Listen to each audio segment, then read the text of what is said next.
아, 예. 이거는 이제 빈혈 때문에 네네. 어제 수술했잖아요 저희가. 네네네. 그러면서 이제 빈혈이 수혈해가지고 올라왔던 게 지금 보시면은 그래가지고 저희가 수혈을 2번 했지 않습니까? 네네. 그래가지고 잘 올라왔다가 어제 네. 수술하고 아. 일시적으로 떨어졌을 떨어졌네요. 가능성이 있거든요. 아, 마취도 하고 그러면서 이렇게 떨어졌을 가능성이 있고 그 다음에 백혈구 수치는 잘 떨어지고 있고요. 네네네. 그거 말고 이제 염증 수치 수술을 하고 그래도 많이 오르진 않았어요. 아, 다행히. 다행이다. 그리고 뭐 어제 간 이렇게 해가지고 저희가 CT 찍고 나가지고 CT MRI 찍고 나서 이 부분 뗐잖아요. 네네. 네, 그 부분 같은 경우 봤을 때는 이제 간세포 수치가 그래서 당연히 올라가요. 네, 간을 건드리기 때문에. 건드렸기 때문에. 네, 근데 엄청 많이 오르거나 그런 건 아니고 아, 간만 해가지고 담독의 수치 이런 것들은 괜찮거든요. 네. 그리고 어제 이제 뗀 간 생검 조직입니다. 아, 네. 이게 이제 그 혹 같은 거네요. 맞아요. 간에 있는 혹 같은 거였고. 근데 악성인지는 아직 검사는 2주 정도? 맞아요. 시간은 걸리지만 저희가 봤을 때는 악성보다는 양성, 양성? 쪽에 가까워 보여요. 다행이다. 네. 예. 그리고 이 말씀에 한마디 심장이 내려앉는데 네. 근데 편해서. 아직 뭐 확신은 없어요. 네, 그래도, 저희도. 네. 근데 이건 경험적으로 본다든지 네, 네. 그랬을 때는 네, 네. 그래도 양성 쪽에 가깝지 않을까라는 생각은 드는데 그래도 해봐야죠. 네. 네, 정확히 하기 위해서는. 네.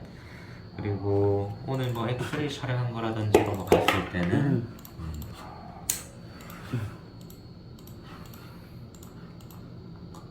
애가 지금 무기폐가 생겼어요. 그게 뭐예요? 무기폐라고 해가지고 폐도 여러 가지 엽이 있어요. 네, 그런데 애가 지금 계속 이렇게 누워 있잖아요. 네네. 그러다 보니까 폐가 계속 눌려요. 아, 네, 그러다 보니까 그 폐가 역할을 잘 못하고 눌림증 이런 거라고 지금 보시면 되는데 그래서 애가 오른쪽으로 지금 무기폐 이런 게 지금 원래는 심장이 이렇게 있고 이런 식으로 폐가 보여야 되는데 그게 지금 안 보이거든요. 네네. 그래서 무기폐일 가능성이 가장 높기는 하고요. 근데 이 부분 같은 경우는 또 왼쪽으로 눕히고 오른쪽으로 눕히고 이거를 계속 해줘야 되긴 하는데 그러면 개선이 되는지 봐야 돼요. 왜냐면 호흡이라든지 이런 것들은 그래도 지금 괜찮거든요. 네.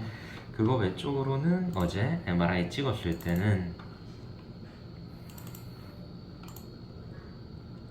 이쪽 해가지고 경추 쪽에 있는 수막이라고 해가지고 이제 내척수액이라든지 이런 것들이 흐르는 곳인데 여기가 되게 좀 많이 밝아요. 네, 그러니까 에코라고 해가지고 그런 조형이라든지 이런 것들도 되게 잘 되고요. 여기 보시면은 이렇게 조형이 되는 것도 보이고 그래서 이걸 봤을 때 FIP 그때 말씀드린 부분 있잖아요. 네. 복막염 같은 경우는 크게는 2가지 형태로 구분을 합니다. 복수형이냐 뭐 뇌 쪽에 하는 드라이형이냐. 그래서 그런 웹폼이라고 해가지고 이런 복수나 흉수 이런 게 생기게 하는 그런 바이러스가 있고 걔네들이 이제 전이라든지 감염이라든지 이런 게 뇌 쪽이라든지 이런 신경계 쪽으로 가는 드라이폼 같은 경우는 뇌실이라든지 이런 것들을 확장시키기도 하거든요. 어제 이제 머리랑 이렇게 크게 2가지를 찍었는데 크게 뇌실의 확장이라든지 그런 게 없어요. 얼룩이는. 뇌 쪽의 문제는 아니네요? 그래서 뇌 쪽의 문제는 지금은 아닌 걸로 보이는데 대부분의 그러니까 FIP면 무조건 뇌실 이런 것들이 확장이 있다 이런 건 아닌데 뇌실에 확장이 있는 아이들의 90%는 특히 고양이들은 90%는 FIP예요. 그런 전염성 복막염이 드라이폼으로 이제 감염된 경우 그렇게 이제 고려하는데 그거 말고 방금 이제 말씀드린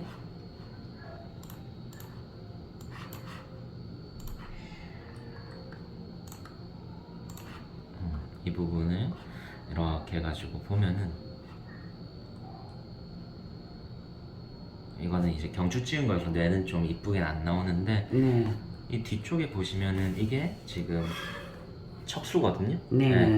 척수들이 엄청 두꺼워요 여기가 이렇게 하얗게. 이게 FIP일 때 나타나는 하나의 어떤 그런 거일 수도 있는데 사실 이런 논문이라든지 그런 것들이 많진 않아요. 근데 이런 논문이 있거든요. 그래서 저희는 이걸 봤을 때는 FIP 가능성이 높지 않을까. 그래서 목 쪽으로의 저런 수막 염증 이런 것들이 동반되기 때문에 박다리라든지 균형 잡고 이런 것들도 쉽지 않고 그래서 목이라든지 이런 것들도 쓰는 것도. 네.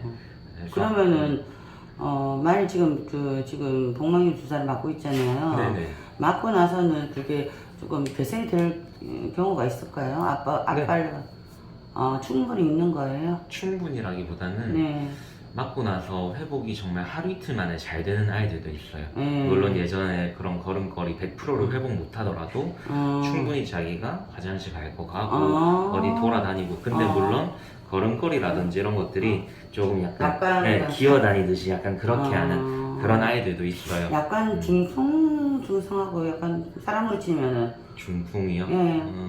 뇌혈관 좀 쓰러져서 이렇게 못 움직이는 것처럼. 뭐 크게 신경계로 본다면은 뭐 비슷할 그렇죠, 수는 있는데 결국엔 이건 감염 때문에 염증이 생겨가지고 그런 거라면은 이 부분이 주사 맞으면서 해결만 된다면은 회복은 할 수 있는데, 사실 무조건 100% 회복합니다 이런 아이는 아니에요. 네, 결국 신경계가 얼마나 염증이라든지 이런 걸로 인해 가지고 많이 다쳤는지, 그게 너무 심하게 다쳐가지고 염증이 섬유화가 된다든지 그러면 그게 회복이 안 될 수가 있거든요. 그 부분이. 그래서 그러면은 말씀하세요. 네. 그러면은 애가 그러면 지금 이제 만약 복막염 증상을 이제 확진으로 생각하고 주사를 계속 맞아 갈 거고. 네네. 그러면은 얘가 지금 다른 치료를 해야 될 게 또 뭐가 있을까요?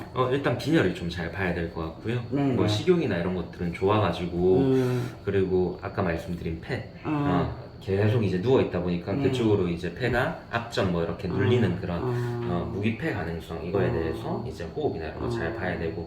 근데 그거 말고는 애가 지금 뭐 그게 구내염이 좀 있어 보이는 얘기를 들었는데. 구내염이라든지 이런 것들이 있다 하더라도 지금 무조건적으로 그게 우선시는 안 될 것 같아요. 애가 식욕이 좋잖아요. 네네. 네. 잘 먹고 있는가 봐요. 네.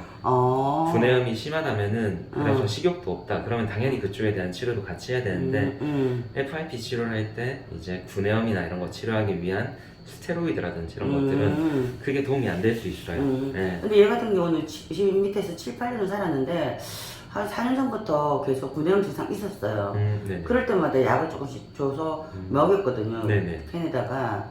그래서 아마 요번에 그러면은 지금은 그까지 뭐 치료할 거 아니라도, 그러면 보통 이제 애가 그 검사 끝나고 하면 퇴원은 어느 정도 잡아야 될까요? 이걸 만약에 이제 정말 FIP로 저희가 확진을 하려면은 뇌 척수액이라든지 이런 것들을 뽑아야 돼요. 네네. 근데 이쪽에 지금 염증이라든지 이런 게 심한 아이들이기 때문에 뇌 척수액을 어제 뽑지 못했어요. 네, 혹시나 여기를 저희가 뇌 척수액을 뽑기 위해 가지고 여기에 바늘을 딱 건드리거든요.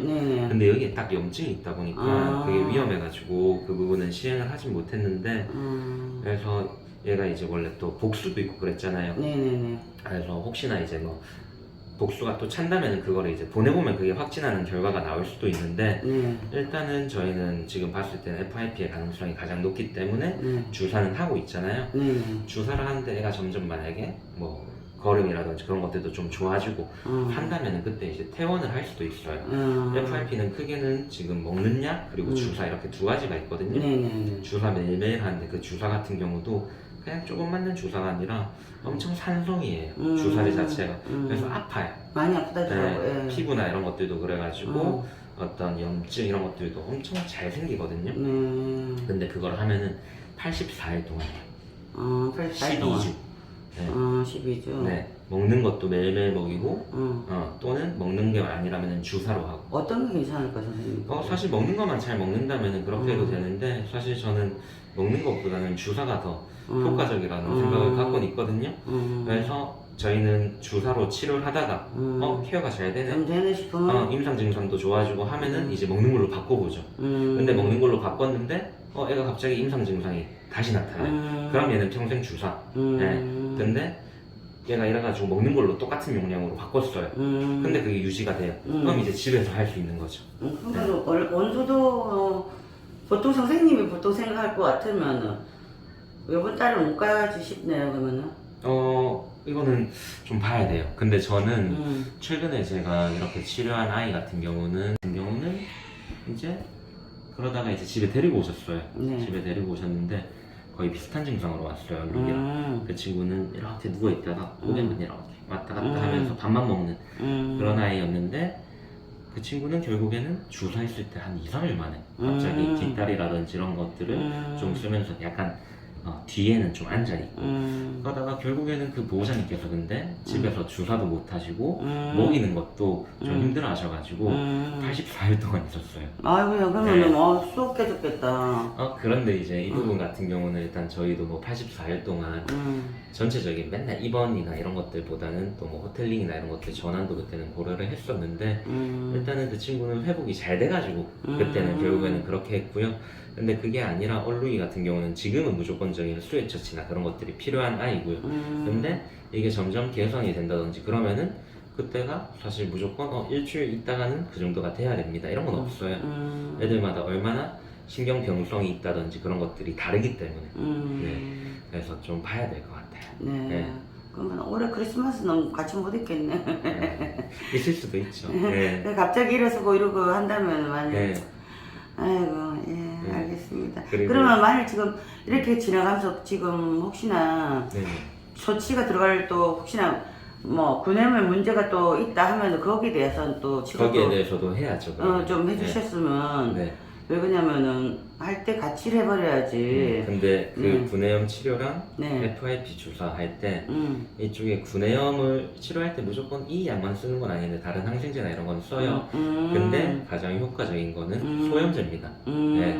그래서 소염제를 강하게 먹이다가 점점 줄이는데 이 소염제를 FIP 있는 아이한테 쓰면은 오히려 FIP라는 바이러스의 떨어진다. 이 개선을 좀 더디게 할 수 있어요. 네. 최근에 나온 논문에서 그렇게 나왔기 때문에 그러면은 뭐 80 며칠 동안은 계속 일단 들어가고 나서 그 다음에 네. 이빨 뭐 구내염을 또 치료가 들어가던가 이렇게 해야겠네요. 맞아요. 그리고 얼루이 같은 경우는 네. 이 주사제 같은 경우를 아마 네. 구입을 하셔야 될 거예요. 네네 네. 얘기하셨어요.